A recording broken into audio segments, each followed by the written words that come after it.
একজন সাধারণ ট্যাক্সি চালক পরিবারই ছিল যার সবকিছু। প্রতিদিনের মতো কাজ করতে গিয়ে হঠাৎ একদিন পুলিশ তার প্রিয় অ্যাম্বাসেডর গাড়িটি নিয়ে যায়। গাড়ি উদ্ধারের চেষ্টা করতে গিয়েই সে জানতে পারে অজান্তেই তাকে জড়িয়ে ফেলা হয়েছে এক বড় ষড়যন্ত্রে। কিন্তু কে তাকে এই ষড়যন্ত্রে ফাঁসিয়ে দিল তা জানতে হলে আপনাকে ভিডিওটি শেষ পর্যন্ত দেখতে হবে। তাহলে চলুন বন্ধুরা দেখে নিই সম্প্রতি মুক্তিপ্রাপ্ত মালায়ালাম ক্রাইম থ্রিলার থুতারাম সিনেমার গল্প। সিনেমার শুরুতে আমরা দেখি পুরাকায়াম নামের একটি ছোট্ট গ্রামে ভূমিধসের কারণে অনেক মানুষ মাটির নিচে চাপা পড়ে গেছে। উদ্ধারকারী দল এই খবর পেয়ে সেখানে এসে চাপা পড়া মানুষদেরকে বের করার কাজে লেগে যায়। এর মধ্যে অনেকেই মারা গেছে এবং অনেকেই আহত হয়েছে। এই সময় একজন ব্যক্তি একটি জিপের ভেতর থেকে চিৎকার করলে উদ্ধারকারী দল তাকে জিপ থেকে বের করে আনে। তখন দলের একজন সদস্য কিছু একটা দেখে পুরোপুরি হতবাক হয়ে যায় এবং তার সিনিয়র অফিসারকে ডাকতে থাকে। পরের দৃশ্যে আমরা এই গল্পের প্রধান চরিত্র বেঞ্চকে দেখতে পাই। বেঞ্চ এবং আরো কিছু লোক সবরীমালা থেকে নিজেদের গ্রামে ফিরছিল। বেঞ্চের কাছে একটি পুরনো মডেলের অ্যাম্বাসেডর গাড়ি আছে। বাড়ি ফেরার পথে বেঞ্চ হোটেল থেকে তার ছেলে পাবিকেও তুলে নেয়। পথে তার স্ত্রী ললিতা তাকে ফোন করে মেয়ের কাণ্ড কারখানার কথা জানায়। সে বলে, বেঞ্চ, তুমি তোমার মেয়েকে অনলাইন ক্লাস করার জন্য ফোন কিনে দিয়েছ, কিন্তু ও বিছানায় লুকিয়ে লুকিয়ে ফোনে কারো সাথে কথা বলছিল। আমি ওর ফোন কেড়ে নিয়ে ওকে বাথরুমে বন্ধ করে দিয়েছি। বেঞ্চ বলে যে সে পাবিকে নিয়ে বাড়ি আসছে এবং কিছুক্ষণের মধ্যেই পৌঁছে যাবে। কিছুক্ষণ পর বেঞ্চ বাড়ি পৌঁছলে তার মেয়ে বাথরুম থেকে আওয়াজ দেয়, বেঞ্চ, আমাকে এখান থেকে বের করো। আসলে বেঞ্চের বাচ্চারা তাকে বাবা না ডেকে বেঞ্চ বলেই ডাকে।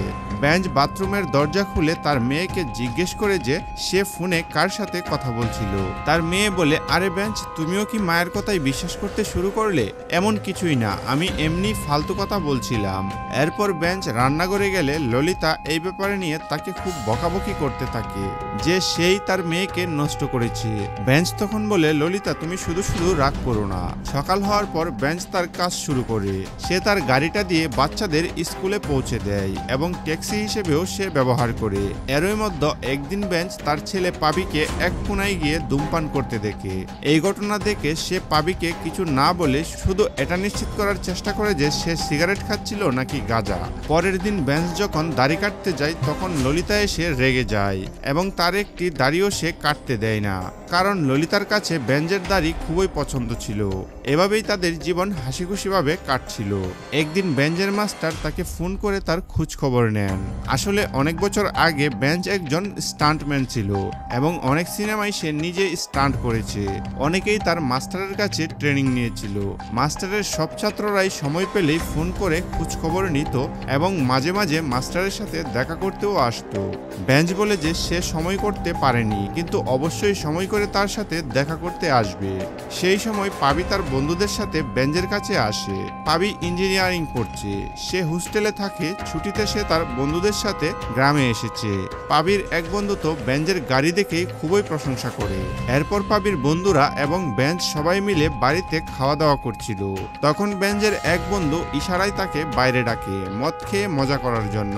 সুযোগ বুঝে বেঞ্চ তার বন্ধুর সাথে বেরিয়ে যায়। বেঞ্চ যখন মদ কিনছিল তখন সে দেখে কেউ তার গাড়ি নিয়ে চলে যাচ্ছে। সে দ্রুত তার বন্ধুর বাইক নিয়ে গাড়িটির পিছু দাওয়া করে। আসলে পাবির এক বন্ধু যার এই গাড়িটা খুবই পছন্দ ছিল, সেই এই গাড়িটি চালাচ্ছিল, কিন্তু বেঞ্চের গাড়ির সিস্টেম ছিল একদম অন্যরকম। তারা যখন গাড়িটাকে থামানোর চেষ্টা করে তখন গাড়িটা থামাতে পারে না। ব্রেক কোথায়, গিয়ার কোথায়, ছেলেটি কিছুই বুঝতে পারছিল না। পাবিও তার বন্ধুরা গাড়ির ভেতরেই চিৎকার করতে থাকে। অনেক কষ্টে গাড়িটা তারা থামায়। বেঞ্চের তখন খুবই রাগ হয় এবং সে পাবিকে সজোরে একটি চড় মারে। আসলে বেঞ্চ তার গাড়িকে খুব ভালোবাসে এবং এতই ভালোবাসে যে আজ পর্যন্ত এই গাড়িতে একটাও আঁচড় লাগতে দেয়নি। এরপর সন্ধ্যায় বেঞ্চ তার গাড়ি মেরামত করার জন্য মনিয়ন নামের এক মেকানিকের কাছে যায়, কারণ গাড়িটার সামান্য ক্ষতি হয়েছিল।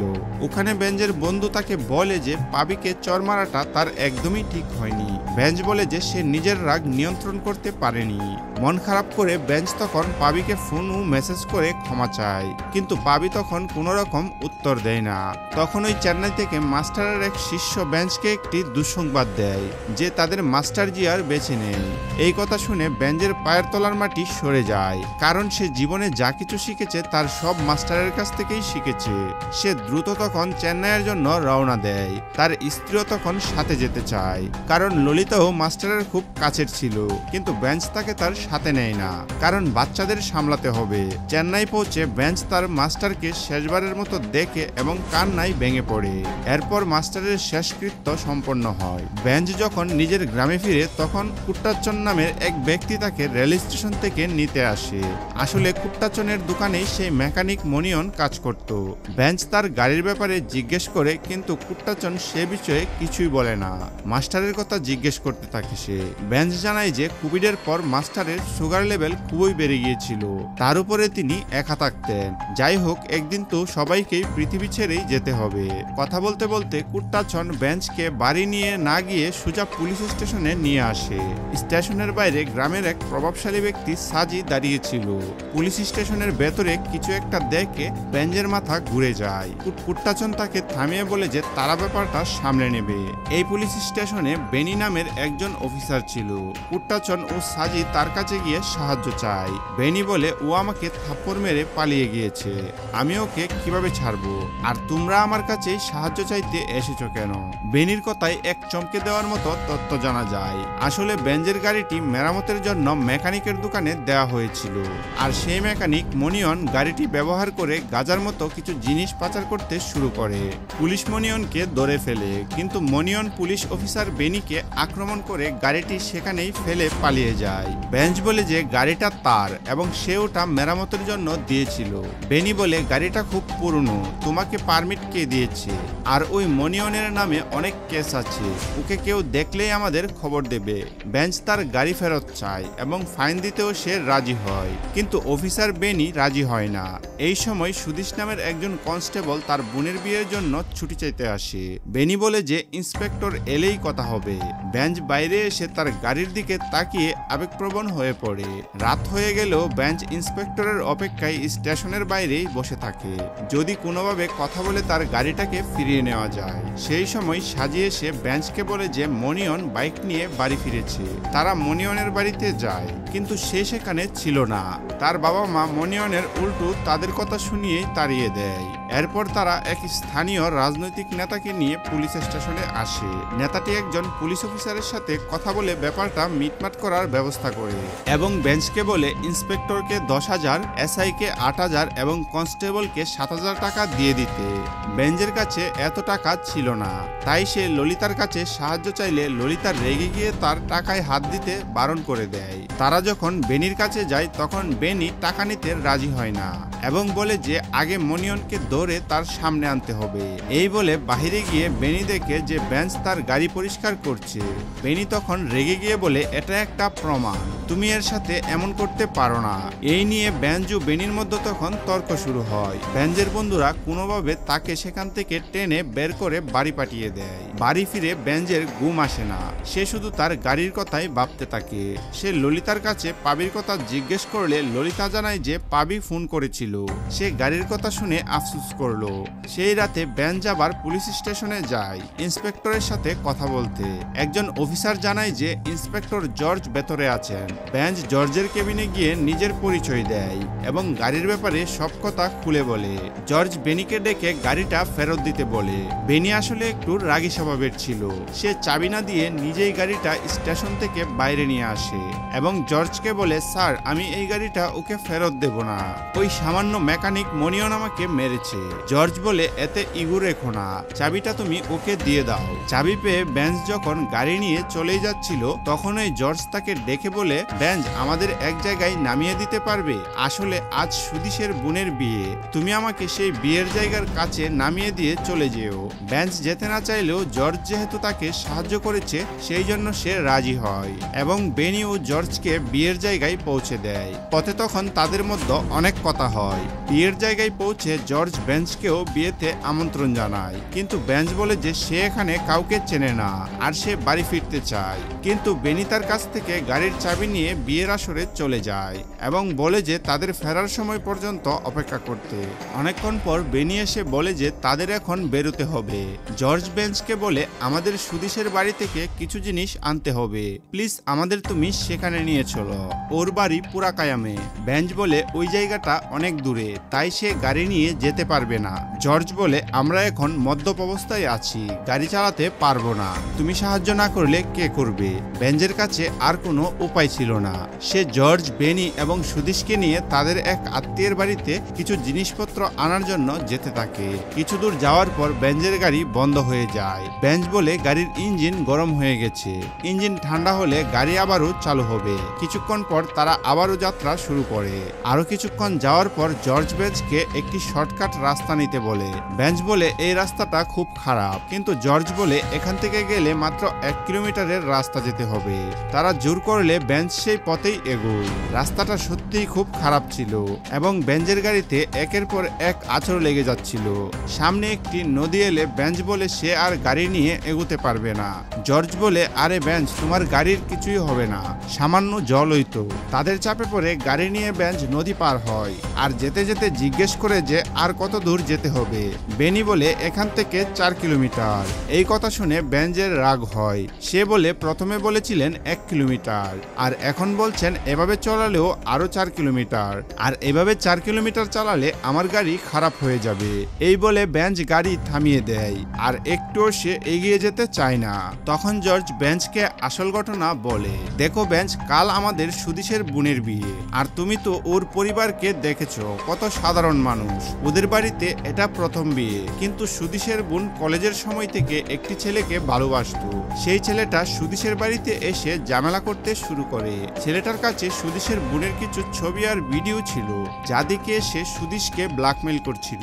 এই ঘটনায় সুদিশ খুব রেগে গিয়ে ছেলেটাকে মেরে ফেলে, মানে ভুল করে সে খুন হয়ে যায়। সুদিশ আমাকে ফোন করে সব জানায়। এখন সেই ছেলেটির লাশ তোমার গাড়ির ডিকিতে আছে, আর সেটাকেই ঠিকানা লাগানোর জন্য আমরা তোমাকে এখানে নিয়ে এসেছি। এই সমস্ত সত্যিটা জানার পর বেঞ্চের পায়ের তলার মাটি সরে যায়। তারা বেঞ্চকে হুমকি দেয় যে এই ব্যাপারে সে যেন কাউকে কিছু না বলে। এরপর তারা ছেলেটির মৃতদেহ জঙ্গলের এক নির্জন জায়গায় ফেলে দেয়। ফেরার সময় জর্জ বেঞ্চকে ভাড়ার টাকা দেয়। সকালে বেঞ্চ বাড়ি ফেরে, কিন্তু রাতের ঘটনাগুলো তার মাথায় ঘুরতে থাকে। সে তার স্ত্রী ও মেয়ের সাথেও কোনো রকম কথা বলে না। এর মধ্যে তার বাড়ির কুকুরটাও গাড়ির ডিক্কির কাছে এসে গেউ গেউ করতে থাকে। বেঞ্চ যখন গাড়ির ডিক্কি খুলে তখন সে তাতে রক্তের কিছু দাগ দেখতে পায় এবং সাথে একটি পার্সও ছিল। ঠিক সেই সময় ললিতা বেঞ্চের জন্য চা নিয়ে এলে বেঞ্চ দ্রুত পার্সটি পাশের জুপের মধ্যে ফেলে দেয় এবং ডিক্কি বন্ধ করে দেয়। এরপর বেঞ্চ সবকিছু ভুলে নিজের দৈনন্দিন কাজে ব্যস্ত হয়ে পড়ে, কিন্তু বেনি তাকে বারবার ফোন করতে থাকে, যদিও বেঞ্চ ফোন তুলে না। একদিন সে তার গাড়ি নদীর ধারে নিয়ে গিয়ে খুব ভালোভাবে পরিষ্কার করে। এদিকে পুলিশ স্টেশনে জর্জ সিসিটিভি ক্যামেরা লাগাচ্ছিল, কারণ সে কয়েকদিনের মধ্যেই অবসর নিতে চলেছে। বেঞ্চ পুলিশ স্টেশনে গিয়ে জর্জ ও বেনির সাথে দেখা করে এবং অনুরোধ করে যেন তারা তাকে বারবার ফোন না করে। জর্জ বলে, বেঞ্চ, আমি তোমাকে এত সহজে ছাড়বো না, এখন তো তুমি আমাদেরই একজন, কোনো সমস্যা হলে সোজা আমাদের কাছে চলে আসবে। তুমি আমাদের সাহায্য করেছ, আমরাও সবসময় তোমার পাশে থাকবো, আর আমরা জানি তুমি রাতের ঘটনাটা কাউকে বলবে না। যদি তুমি বলো তাহলে আমরা তোমাকেও শেষ করে দেব। ঠিক তখনই মনিয়নের বাবা মা পুলিশ স্টেশনে এসে তাদের ছেলের নিখোঁজ হওয়ার অভিযোগ দায়ের করে। স্টেশন থেকে বেরোনোর সময় বেঞ্চ ভাবতে থাকে, তবে কি পুলিশেরা সেদিন রাতে মনিয়নের ওই মৃতদেহ জঙ্গলে ফেলে দিয়ে এসেছিল? বেঞ্চের এই অবস্থা দেখে ললিতা তাকে জিজ্ঞেস করে যে সে কেন এত চুপচাপ হয়ে গেছে, কিন্তু বেঞ্চ কিছুই বলে না, উল্টো সে ললিতার উপরই রেগে যায়। পরের দিন থেকে প্রবল বৃষ্টি শুরু হয়। বেঞ্চ তার ছেলে পাবিকে বাড়ি আনার জন্য হোস্টেলে যায়। হোস্টেলে এসে বেঞ্চ জানতে পারে যে পাবি অনেক আগেই হোস্টেল থেকে বাড়ির জন্য বেরিয়ে গিয়েছে। এই খবর পেয়ে বেঞ্চ খুব ঘাবড়ে যায়। সে দ্রুত তখন জর্জের কাছে গিয়ে পুলিশ স্টেশনে তার ছেলের নিখোঁজ হওয়ার অভিযোগ দায়ের করে। জর্জ বলে, আজকালকার ছেলেদের তো তুমি জানোই, বন্ধুদের সাথে 4-5 দিনের জন্য মজা করতে চলে যায়, তবুও তোমার শান্তির জন্য একটা অভিযোগ লিখে দিয়ে যাও। স্টেশন থেকে বেরোনোর সময় বেঞ্চ বাইরে একটি বাইক দেখতে পায়, যা তার ছেলে পাবির বাইকের মতোই। এই কথা বেঞ্চ বেনিকে জিজ্ঞেস করলে সে বলে বাইকটা 4-5 মাস ধরে এখানেই পড়ে আছে, তুমি হয়তো ভুল ভাবছ। বেঞ্চ বাড়ি ফিরে সেই পার্সটি খুঁজতে থাকে, যেটা সে গাড়ি থেকে ফেলে দিয়েছিল। এদিক ওদিক জুপের মধ্যে খোঁজার পর সে পার্সটিকে পেয়ে যায়। পার্সটি খুলে দেখে যে ওটা আর অন্য কারো নয়, তারই ছেলে পাবি। এটা দেখে তার আর হুঁশ থাকে না। বেঞ্চ তখন কান্নায় ভেঙে পড়ে। সে বুঝতে পারে যে সেই রাতে পুলিশেরা তারই ছেলের মৃতদেহ জঙ্গলে ফেলে দিয়েছিল। বেঞ্চ তারপর বাথরুমে গিয়ে কাঁদতে থাকে। বাইরে থেকে ললিতা ডাক দিয়ে বলে যে পাবি ফোন ধরছে না, কাল তারা একসাথে ওর হোস্টেলে যাবে। বেঞ্চ তখন ললিতাকে কি বলবে কিছুই বুঝতে পারছিল না। এরপর সে সুদিশের কাছে গিয়ে জিজ্ঞেস করে, সত্যি করে বলো সেদিন রাতে তোমরা কার দেহ জঙ্গলে ফেলে এসেছিলে? সুদিশ তখন কিছু না বলে তাকে বাড়ি চলে যেতে বলে। এর কিছুক্ষণ পরেই পুরাকায়াম গ্রামে ভূমিধসের কারণে অনেক মানুষ মাটির নিচে চাপা পড়ে যায়। উদ্ধারকারী দল সেখানে পৌঁছে মানুষকে বাঁচানোর জন্য কাজে লেগে যায়। এই সময় একটি জিপের মধ্যে কিছু মানুষ আটকে ছিল। উদ্ধারকারী দল যখন তাদের এক এক করে বের করছিল, ঠিক সেই মুহূর্তেই একজন উদ্ধারকারী জিপের মধ্যে কিছু একটা দেখে হতবাক হয়ে যায়। আর এই দৃশ্যটাই আমরা মুভির শুরুতে দেখেছিলাম। তারা দেখতে পায় একটি ব্যাগ। উদ্ধারকারী দল ব্যাগের ভেতরে একজন মানুষের লাশ খুঁজে পায়, আর এই ব্যক্তি জর্জার বেনি এখানে ফেলে গিয়েছিল। ভূমিধসের কারণে সেই মৃতদেহটি ভেসে এখানে চলে আসে। মিডিয়াও সেখানে উপস্থিত ছিল এবং তারা এই ঘটনাটি খুব ভালোভাবে কভার করতে শুরু করে। অবশেষে এই লাশটি কার এবং কোথা থেকে এলো এই খবর দেখে জর্জ এবং বেনি কিছুটা অবাক হয়ে যায়। বেনি বলে, স্যার লাশ তো বাইরে চলে এসেছে। জর্জ বলে, বেনি তুমি ভয় পেও না, এখন লাশের ময়নাতদন্ত হবে, তারপর নিখোঁজ অভিযোগের সাথে মেলানো হবে। এসব প্রক্রিয়া হতে হতে সময় লাগবে, আমাদের হাতে এখনো অনেক সময় আছে। যদি দেখি আমাদের সম্পর্কে সত্যিটা সামনে আসতে শুরু করে, তখনই আমরা এখান থেকে পালিয়ে যাব। এই সময় বেনি এবং জর্জ সুদেশের কাছে ফোন করতে থাকে, কিন্তু তার ফোন লাগে না। তারা তার বাড়িতে যায়, কিন্তু সে সেখানেও ছিল না। ঠিক তখনই একজন কনস্টেবল জর্জের কাছে এসে বলে, স্যার ওই ছেলেটির ময়নাতদন্ত হয়ে গেছে এবং তার নিখোঁজ হওয়ার অভিযোগ আমাদের পুলিশ স্টেশনে দায়ের করা হয়েছিল। সবকিছুই মিলে গেছে। এই সত্যিটা সামনে আসতেই বেনি খুব ভয় পেয়ে যায় এবং বলে, স্যার এবার তো আমরা গেলাম। জর্জ এখন বেঞ্জের বাড়িতে আসে এবং তার সম্পর্কে খোঁজ করে। সেখানে কুট্টাচন ছিল। জর্জ তাকে একপাশে নিয়ে গিয়ে বলে যে ভূমিধস হয়েছিল, তাতে একটি ছেলের মৃতদেহ বাইরে এসেছে, তার ময়নাতদন্ত শেষ হয়েছে। নিখোঁজ ছেলেটি এই গ্রামেরই এবং বেঞ্জই নিখোঁজ হওয়ার অভিযোগ দায়ের করেছিল। এখন তো বেঞ্জ নিজেই উদাও। ছেলেটিকে শনাক্ত করার জন্য কাউকে তো পুলিশ স্টেশনে আসতে হবে। কুট্টাচন যখন এই ব্যাপারে ললিতাকে জানায়, তখন ললিতা কান্নায় ভেঙে পড়ে। এদিকে বেঞ্জ সুদিশকে একটি লজের ঘরে আটকে রেখেছিল। সে সুদিশকে জিজ্ঞেস করে, বল আমার ছেলে কোথায়, তুই আমার ছেলের সাথে কি করেছিস? সুদিশ বলে, আমি এই ব্যাপারে কিছুই জানি না। অনুষ্ঠান শেষ হওয়ার পর জর্জ স্যার এবং বেনি স্যার আমাকে ওই জঙ্গলে নিয়ে গিয়েছিল। তুই সেই রাতের ঘটনা সম্পর্কে যতটা জানিস আমিও ঠিক ততটাই জানি। ওই গ্রামে আমার কোনো আত্মীয় নেই। তোকে যে বিয়ের গল্প বলা হয়েছিল তা সবই মিথ্যা। ওই লাশটা আসলে কার ছিল সেটা আমি জানি না। বেঞ্জ তখন সুদিশের ফোন নিয়ে জর্জের সাথে কথা বলে। জর্জ বলে, বেঞ্জ তোমার ছেলে একদম সুরক্ষিত আছে, আমি এইমাত্র তোমার বাড়ি থেকে আসছি। কিন্তু বেঞ্জ জর্জের কথায় বিশ্বাস না করে সে ফোন কেটে দেয়। সকাল হওয়ার পর জর্জ কিছু পুলিশ কর্মীকে নিয়ে ওই লজে আসে বেঞ্জের সাথে দেখা করতে। বেঞ্জ বলে, এই বিভাগে আমি 36 বছর কাটিয়েছি। এত বছরে আমি অনেক ভুল করেছি, কিন্তু কখনো অনুশোচনা হয়নি। কখনো কখনো ভুল পদক্ষেপ নিতেই হয়। দুদিনের মধ্যেই আমি অবসর নেব এবং আমি আমার ক্যারিয়ারে বিশ্বাসঘাতক বেইমানের দাগ লাগাতে চাই না। জর্জ এখানে বেঞ্জের অতীত জীবনের একটি গল্প বলতে শুরু করে। সে বলে, যখন তুমি ফিল্মে কাজ করতে, স্টান্ট করতে, তখন তুমি নিজের বন্ধুকে ধাক্কা দিয়ে খুন করেছ এবং তার স্ত্রী ললিতাকে বিয়ে করেছ। আর ওই দুটি বাচ্চা পাবি এবং তার বোন তোমার নয়, তাই তুমি তোমার সৎ ছেলে পাবিকে মেরে ফেলেছ। এই কথা শুনে বেঞ্জের খুব রাগ হয় এবং সে জর্জকে তখন মারধর করতে শুরু করে। এদিকে কিছু পুলিশ কর্মী মিডিয়ার সামনে বলে দেয় যে পাবিকে তার সৎ বাবা বেঞ্জই খুন করেছে। আসলে এইসব কিছু ছিল জর্জের বানানো একটি মিথ্যা গল্প, যেটা দিয়ে তারা বেঞ্চকে ফাঁসানোর চেষ্টা করছে। অন্যদিকে বেনি ললিতা এবং তার মেয়েকে পুলিশ স্টেশনে নিয়ে এসে খুব অত্যাচার করে এবং তাদের এই বয়ান দিতে বাধ্য করে যে তাদের বাইকে তাদের ছেলেকে তার বাবাই মেরেছে। লজের কাছে কিছু পুলিশ কর্মী বেঞ্চকে ধরতে আসে। এখানে তখন পুলিশ এবং বেঞ্চের মধ্যে একটি বড় লড়াই হয়। পুলিশ কর্মীর সংখ্যা বেশি হওয়ায় তারা বেঞ্চকে ধরে ফেলে এবং গ্রেফতার করে পুলিশ স্টেশনে নিয়ে আসে। বেঞ্চকে যখন পুলিশ স্টেশনে আনা হয় তখন সেখানে অনেক মিডিয়া ছিল। বেঞ্চকে পুলিশ স্টেশনে আনার পর জজ ললিতা এবং তার মেয়েকে ছেড়ে দেয়। পরের দিন কোর্টে শুনানি হয়। বিচারক পুলিশকে প্রমাণ সংগ্রহের জন্য 5 দিনের সময় দেয়। এই সময় তাদের কাছে কোনো প্রমাণ ছিল না। কোর্ট থেকে বেরিয়ে আসার পর জর্জ বেঞ্চকে বলে, এই গল্পে জর্জই হিরো, আর বেঞ্চ তুমি এই গল্পে এখন শেষ হতে চলেছ। সেই দিন জর্জের অবসর গ্রহণের অনুষ্ঠান ছিল। অনুষ্ঠান শেষ হওয়ার পর সেই রাতে জর্জ বেনিকে বলে, আজ রাতে বাইরে থেকে 4-5 জন পুলিশ কর্মী আসবে, তুমি পুলিশ স্টেশনের সবাইকে বাহিরে পাঠিয়ে দাও, শুধু তুমিই সেখানে থাকবে। প্রথমে বেনি রাজি না হলেও জর্জ তাকে বোঝায় যে এখন তার এখনো অনেক কিছু শেখার আছে, কারণ ভবিষ্যতে সেই ইন্সপেক্টর হবে।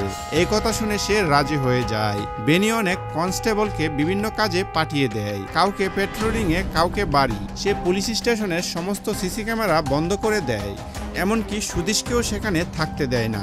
সবাই চলে যাওয়ার পর 6 জন ব্যক্তি ইউনিফর্ম ছাড়া পুলিশ স্টেশনে আসে। বেনি তখন তাদের নিয়ে বেঞ্চের কাছে আসে এবং বলে, বেঞ্চ এবার তোর খেলা শেষ, কিন্তু তোকে মারার আগে আমি একটা সত্যি কথা বলতে চাই। আসলে যখন বেঞ্চ চেন্নাই গিয়েছিল সেই সময় বেনি পাবিকে গাজার কেসে গ্রেফতার করেছিল।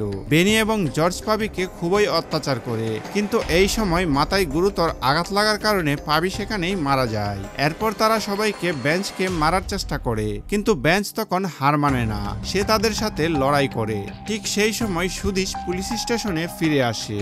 আসলে তার সন্দেহ হয়েছিল যে আজ পুলিশ স্টেশনে কিছু একটা গোলমাল হতে চলেছে। ভেতরে গিয়ে সে দেখে যে বেঞ্চ বেনিকে খুব খারাপভাবে মারধর করছে। সুদেশ তখন বেঞ্চকে থামানোর চেষ্টা করলে তখন বেঞ্চ সুদেশকে বেঁধে ফেলে এবং বেনিকে সাথে নিয়ে সেখান থেকে চলে যায়। এখানে একটি ছোট্ট ফ্ল্যাশব্যাক দেখানো হয়। যখন বেনি পাবিকে মেরে ফেলেছিল তখন সে তার মৃতদেহ ঠিকানা লাগানোর চেষ্টা করেছিল। সেই সময় বেঞ্জের গাড়ির ডিক্কি খোলা থাকার কারণে সেই মৃতদেহটি ডিক্কিতে রেখে দেয়। বেঞ্জ ঠিক বেনির সাথে এই একই রকম ব্যবহার করে, তাকেও সে ডিক্কির মধ্যে রেখে দেয়। কিছুক্ষণ পর যখন জর্জ এ ব্যাপারে জানতে পারে তখন সে সমস্ত গ্রামে এবং রাস্তা বন্ধ করে চেকিং শুরু করে, সব গাড়ি ভালোভাবে চেক করতে থাকে। এরপর জর্জ বেঞ্জের বাড়িতে এসে তার সমস্ত বন্ধুদেরকে তাড়িয়ে দেয় এবং ললিতা ও তার মেয়েকে খুব নির্দয়ভাবে মারধর করতে থাকে। সে বেঞ্জের সম্পর্কে জিজ্ঞেস করে, বল এখন বেঞ্চ কোথায় গেছে। সেই সময় বেঞ্চ বেনির ফোন থেকে জর্জকে ফোন করে বলে, আমি জানি তুই আমার পরিবারের কাছে অবশ্যই যাবি, তাই আমি তোর মেয়েকে অপহরণ করেছি। এই কথা শুনে জর্জ দৌড়ে নিজের বাড়িতে যায় এবং তার মেয়েকে এদিক ওদিক খুঁজতে থাকে, কিন্তু ঘরে তার মেয়ে ছিল না। তার বাড়ির একটু দূরেই বেঞ্চের গাড়ি দাঁড়িয়ে ছিল। গাড়ি খুলে সে দেখে তাতে বেনির লাশ পড়ে আছে। আর সেই সময় বেঞ্চ এখানে এসে জর্জকে খুব খারাপভাবে মারধর করতে শুরু করে। জর্জ শুধু এটাই জিজ্ঞেস করতে থাকে যে তুই বল আমার মেয়ে কোথায়, কিন্তু বেঞ্চ জানায় না। বেঞ্চ তাকে হত্যা করে। এই পুরো ঘটনাটি দূর থেকে জর্জের মেয়ে দাঁড়িয়ে দেখছিল। এখানে আমরা একটি চমকে দেওয়ার মতো তথ্য জানতে পারি। আসলে পাবি এবং জর্জের মেয়ে একে অপরের সাথে সম্পর্কে ছিল। তারা দুজনেই একে অপরকে খুব ভালোবাসত। একদিন পাবি ওই মেয়েটিকে বেঞ্চের সম্পর্কে বলেছিল যে যখন আমি 4 বছরের ছিলাম তখন আমার বাবা মারা যান। সেই সময় বেঞ্চ আমাদের পরিবারের ভরসা হয়ে দাঁড়ায়। আমি সত্যি তাকে খুব ভালোবাসি। সে আমার কাছে আমার বাবার থেকেও বড়। ওই সময়ে জর্জ তার মেয়ের সম্পর্কের ব্যাপারে জানতে পারে, তাই সে পাবিকে তার মেয়ে থেকে দূরে রাখার জন্য তাকে গাজার কেসে ফাঁসিয়ে খুন করে দেয়। আর এই কাজে পুলিশ অফিসার বেনিও তার সাথে ছিল। যখন বেঞ্চ পুলিশ স্টেশনে তার গাড়ি চাইতে গিয়েছিল সেই সময় বেনি পাবির মৃতদেহটি তার গাড়ির ডিক্কিতে রেখেছিল, তাই সে অজুহাত বানাচ্ছিল এবং তাকে গাড়ি ফেরত দিচ্ছিল না। দুদিন পর বেনি এবং জর্জ বেঞ্জের সম্পর্কে জানতে পারে, অর্থাৎ পাবির পরিবারের সম্পর্কে তথ্য পায়। বর্তমান সময়ে পাবির মৃতদেহ তার পরিবারের কাছে হস্তান্তর করা হয়, কিন্তু বেঞ্জ সেখানে উপস্থিত ছিল না। সে গাড়িতে জর্জ এবং বেনির লাশ নিয়ে সে জঙ্গলের এলাকাতেই ছিল। তাদের লাশ ঠিক একইভাবে জঙ্গলে ফেলে বেঞ্জ পুলিশ স্টেশনে এসে নিজেই আত্মসমর্পণ করে। আর এই অসাধারণ মুভিটি এখানেই শেষ হয়ে যায়। তো বন্ধুরা, কেমন লেগেছে আমাদের আজকের ভিডিও তা আমাকে কমেন্ট করে জানাতে ভুলবেন না, এবং এমনই আরো নিত্য নতুন ভিডিও পেতে আমাদের চ্যানেলটিকে সাবস্ক্রাইব করে পাশে থাকা বেল বাটনে ক্লিক করে রাখুন। দেখা হচ্ছে নেক্সট কোনো ভিডিওতে, সেই পর্যন্ত ভালো থাকুন, সুস্থ থাকুন।